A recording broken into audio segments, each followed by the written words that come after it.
Welcome to ReWINEd Weekend. We are here at Saarloos & Sons, and we are here with the owner, Keith. Hello. Keith, I want to tell you a little bit about how we found you. The house rules on the website are something that are amazing. Okay. And that's really what we're about at ReWINEd Weekend. We like to take the snobbery out of wine. We don't want people to feel like they don't know something. So can you give us your maybe top 3 favorite house rules? For our house rules, it all comes from a place of, Brad, we're doing something. This is pretty good, right? No, you're good. We can. All the Brad. Hi, Brad. Everybody's naked. When we first started this, we've been growing our own grapes for almost 20 years. Primarily, we got into sell to other people. Started making wine in 2003. But when we opened this, I opened this because I hate wineries.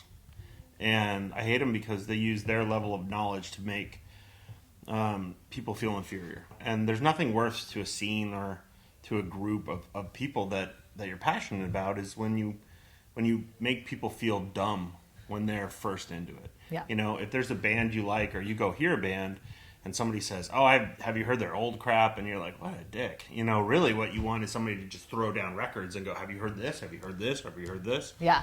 And that's a little bit more of what we're about because, you know, I didn't grow up on a golden street. I grew up in Southern California in a little town called Bellflower, which is not the wine capital of the world. And we wanted people that I grew up with to feel comfortable here. If it's your first time ever tasting wine or it's your 10,000th, we're the place for you. And I love part of the rules. You're basically saying if you're a snob, we're going to kick you out. Yeah, we do that. We 86 people on the weekly. Last week we kicked out 3 people. Now, was it because they were like, oh, have you had the 1969? Or were they drunk? You know, it comes down to if, like, say you're sitting at a bar and you are saying, you know, using, again, your level of knowledge to make people feel inferior. Me being, like, first time, I've never done this before and kind of iced up anyway. You know, that person's not going to come back. Right. And what we need to do with wine is wine needs to be the little campfire that everybody bears their soul around. Because, you know, I grow this outside in the dirt, in the rain, and it takes me 364 days to get it to where we want. Then we pick it. And some wines I have 5 years of my life invested into. Right. And our goal is always, you know, from the kid who just turns 21 to the person who's tasted everything. We know where our quality's at. We know what we're making. You should just come in and hang out. And when you drink it, it should make everybody have that same experience. Because, you know, you're in your car, your radio's set to what you want it to, your air conditioning's set what you want it to. So when you're sitting on the 405 and there's a million people, everybody's having their own singular experience. Yeah. And what we want wine to always be is that time where everybody's tasting, smelling, listening to, not looking at their phones. And it's at one time, everybody's kind of in the moment. That's what we make. And the other thing that, especially at ReWINEd Weekend, what we discover, you know, our crew is a crew of 5. And we taste something completely different. We can all be in a row tasting the same thing. And one person's like, I love it. The other person's like, ugh. So it's an individual experience. Absolutely. So you can't stand there and go, oh, you don't like that? You should like that. There's movies I like that you won't. There's books. There's this. What wine should always come down to is, you know, people go, what's your favorite wine this year? It's like, we don't have any bangers, you know, everything. The whole album, you start at the beginning and you work to the end, and it's all the way through. And it's all contextual, because the music I listen to first thing in the morning is different than the music I listen to at night or at lunch or trying to get amped up for something. And wine's kind of the same way.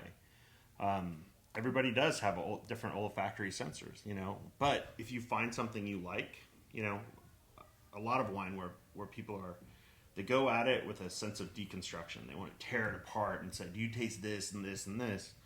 And if you do that, you're always going to find something you hate. Right. And if you approach it with a sense of appreciation, where you're going to always find something you love. You have to come here. They do wine and cupcake pairings. Is that something you do all the time, or do you change the sweets? So that started about 8 years ago when we were opening this, and then our friends Kevin and Amber, that's what she wanted to do with her life. And she had a regular job she hated, you know, like everybody does. And she started literally in her kitchen. And we had a little cigar box out there. Kevin and Amber have it.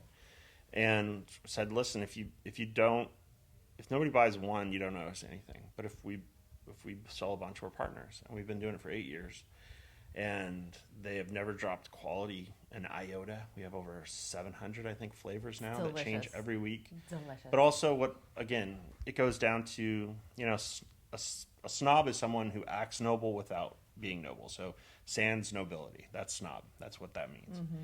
And Cupcakes keep those people away because they're like, that's a gimmick and stupid and stuff like that. You're like, yeah, great, don't come in, cool. But everybody else who comes in I understand that most of them probably know more visually about every single cupcake they're going to eat than the red bowls of wine we're going to pour them. And so kind of like where Ratatouille is, you take a little sip of this and a little bite of this, and all of a sudden something totally rad happens. That's what we do on the daily. So it's 7 days a week, 11 to 5, or 11 till we get tired of seeing people, and then we just close. Amazing. That's what we do. So do you want to tell everyone where they can find you online and through social media? Oh, that's easy. So we're Saarloos and Sons, which is SAASAARLOOS as in Sam, and Sons. So SaarloosandSons.com on the web. We're Saarloos and Sons on Instagram. We're Saarloos and Sons Twitter, Facebook, and if you want to hear more of this like long form BS, I tend to write it all while I'm sitting in the bathtub at like 4 a.m. And we're located in the heart of the Los Olivos Snow Globe, 2971 Grand Avenue. Thanks for coming in. I hope you enjoyed yourself. Oh, we thank you so much for your time, and make sure you stop in here and visit all the amazingness that happens here at Saarloos and Sons.